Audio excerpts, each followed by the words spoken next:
Bonjour les amis et bienvenue chez Kimbo Design dal leen ak jàmm waa tey dañ leen indiloon beneen logiciel lañ leen indiloon mais toujours ñu ngi ci informatique bureautique voilà parce que les vidéos précédentes def nañ Word et j'espère que vous avez bien compris les bases de Word j'avais expliqué tout ba joxe woon naa exemple nan la ñuy defee CV ci suñu vidéo précédente yooyu voilà bien fekkee wu leen ko dem leen ngeen seetaan ko après vous reviendrez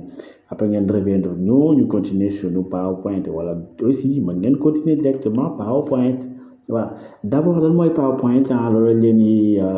tegal lan mooy PowerPoint si lan lay yëngu lan mooy liggéeyam lan lañ ci mën a def lan ak lan waa explication yooyu lañ leen indi lool mais vidéo yi di ñëw danañ leen woon nan ngeen koy defee loolu yëpp kon abonnez-vous dès maintenant pour nga jot suñu yeneen vidéo yi di ñëw voilà ne ratez surtout pas ça voilà léegi la ñuy njëkk woon gis ngeen lii mooy PowerPoint boo leen duggee ni directement lii ngeen di fekk PowerPoint voilà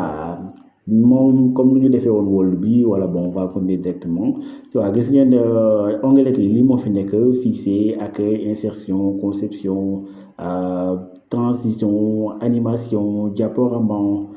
révision afficheur aide extra voilà yii la ñuy fekk ci barre de tâche bi voilà ak yii nii bon si vous maîtrisez Word aussi da ngeen koy gis foofu noonu voilà mais bii c'est différent PowerPoint lan mooy liggéeyam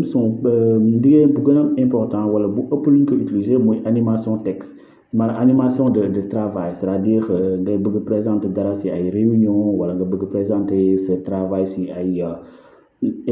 exposé wala yu demee noonu voilà moom la ñuy utiliser parce que lay permettre ngay def ay animation voilà ay animation fii nii ay pages yu bëri voilà léegi dana leen woon loolu yëpp nan la ñuy defee animation yi waaye mi ngi nii fii la ñuy defee animation yi transition yi yooyu yëpp dana leen woon nan lañ koy defee ak yan règle ngeen di appliquer lan ak lan pour def ay transition yu rafet yoo xamante ni ça va vous permettre ngeen def ay présentation yu clean yu set wecc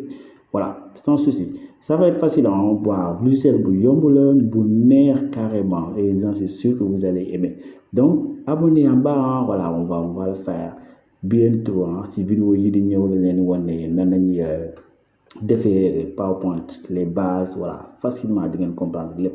voilà léegi est-ce que bon dañuy commencer naa fi créer benn nouvelle page voilà page yi nii ce sont des petites pages voilà li mooy permettre ngay présenter wu loolu noonu aussi pour dire que PowerPoint du pour bind texte du pour kii ay affaire yoon bien sûr que mën na ko mais c'est pas son objectif quoi objectif am la mooy lan nga def les grandes lignes voilà les grandes lignes ngay def fii nii rek les titres affaire yooyu noonu cliquer pour ajouter un titre voyez cliquer pour ajouter un sous-titre moom son importance loolu noonu la quoi jël ay titres voilà yu demee noonu présente pour nga mën a def sa présentation bien léegi ni ngay defee sa animation yeeg transition yi bon dinañ ci ñëw si vidéo prochaine moom la ñuy def animation transition voilà parce que insertion mooy boo bëggee ajouter ay insertion voilà insertion boo bëggee créer ay table voilà boo bëggee présenter table bi wala tableau bi noo koy présenter affaire yooyu noonu voilà immense voilà pour nga gën a animer rafetal sa animation affaire yooyu noonu forme yi voilà loo bëgg ñi ngi fii nii loolu si insertion nga koy amee ñu ngay insérer immense après tout ça on va voir ça ñu ngay créer ay titres yu rafet titres yu différents voilà fi nga koy jëlee tout ça voilà après bu ñu leen defaree prochainement dañ leen war na la ñuy defee transition ak animation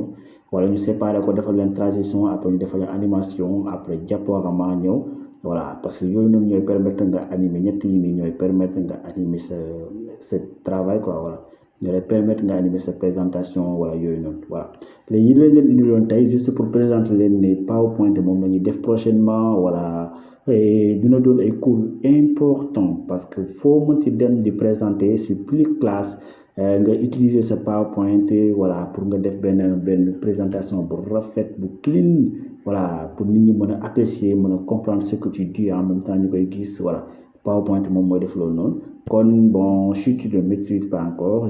même si tu le maîtrises parce que vous allez voir des choses des nouvelles choses à faire du genre voilà kon abonnez là juste en bas voilà PowerPoint moom c'est pas gratuit PowerPoint c'est pas gratuit cette formation c'est pas gratuit c'est payant mais Le prix, c'est facile, c'est simple quoi, voilà, c'est pas trop cher, c'est non, non, juste da ngay abonné direct, c'est bouton rouge bon moi ça paye pas, ok,